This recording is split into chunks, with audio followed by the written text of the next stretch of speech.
El suport de tots els grups a aquesta iniciativa que el que pretén és senzillament posar ordre en les vies ciclistes de la ciutat, unes vies que nosaltres hem denunciat moltíssimes vegades que no tenen aquest ordre, i nosaltres entenem que això ha de ser un pas endavant perquè realment les vies ciclistes siguin practicables i segures per ciclistes, però també per peatons i també per conductors d'altres vehicles a motor que corren per la ciutat. Les condicions que vostè deia, senyor Narváez, li accepto absolutament, però si em deixa contestar en aquestes condicions, jo el que diria és que el document que ens presentin segueixi l'esperit que marca els antecedents, la introducció del manual que ha fet la Generalitat de Catalunya, que diu: en primer lloc, caldrà establir unes bases conceptuals i metodològiques que proporcionin indicacions per a la planificació de la xarxa ciclista, i diu: posteriorment s'establiran condicions tècniques per a l'elaboració de projectes de vies ciclistes en tots els seus aspectes, com ara la geometria, la pavimentació, la senyalització, l'enllumenat i el manteniment i la gestió. És a dir, això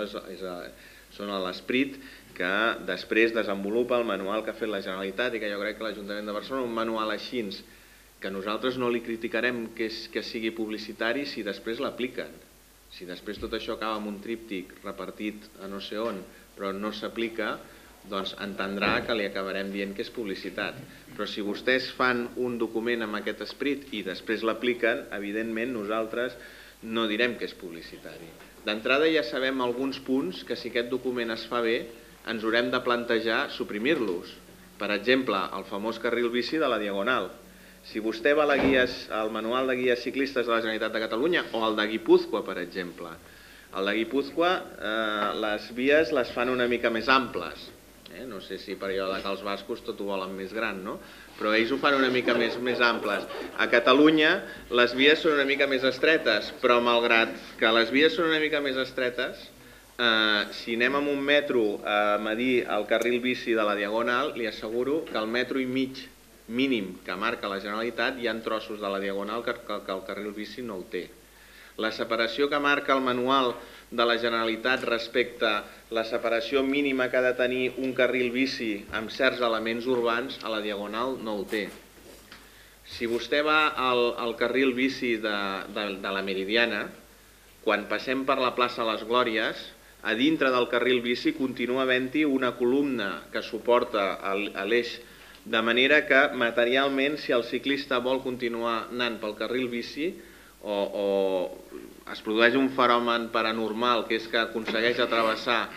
la pilona de formigó, o ha de sortir del carril bici perquè la pilona de formigó està a dintre del carril bici, cosa que evidentment va en contra dels manuals més bàsics que s'han fet respecte al que ha de ser una via ciclista. Continuem. A nosaltres ens preocupa el fet que el carril bici de la Diagonal continuïn no traient-lo, un carril bici que és públic i notori, que genera tota mena de problemes. I ens preocupa quan veiem que fan la reforma de la Gran Via i veiem que cauen amb els mateixos errors.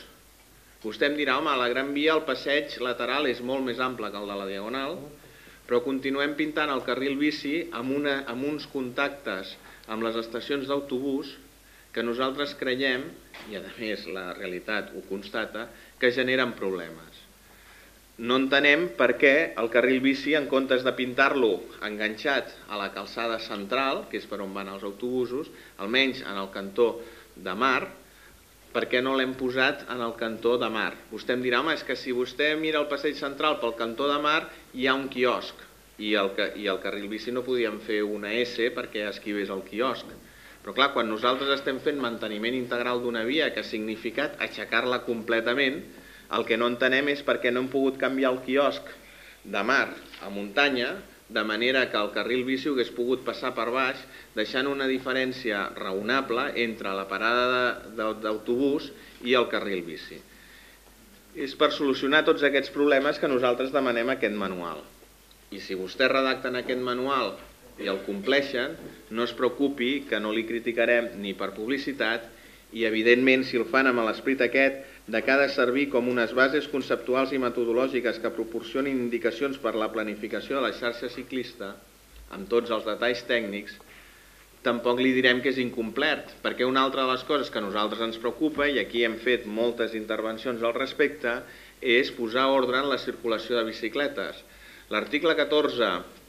de l'ordenança de circulació, per exemple, estableix la possibilitat de que l'Ajuntament estableixi prohibicions de circular en bicicleta en certes vies de la ciutat.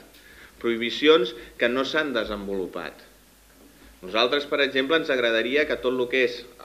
Portal de l'Àngel, carrer del Bisbe, tot això estigués degudament prohibit la circulació de bicicletes en aquest entorn, perquè quan circulen generen problemes. Ja no diguem la gent que fa amb rutes turístiques que van amb grups de 10-15 bicicletes, però la gent que va amb una bicicleta suelta ja proporciona problemes. Si vostè baixa, per exemple, per la plaça Catalunya, curiosament a plaça Catalunya no hi ha cap carril bici, quan seria relativament senzill fer un carril bici que continués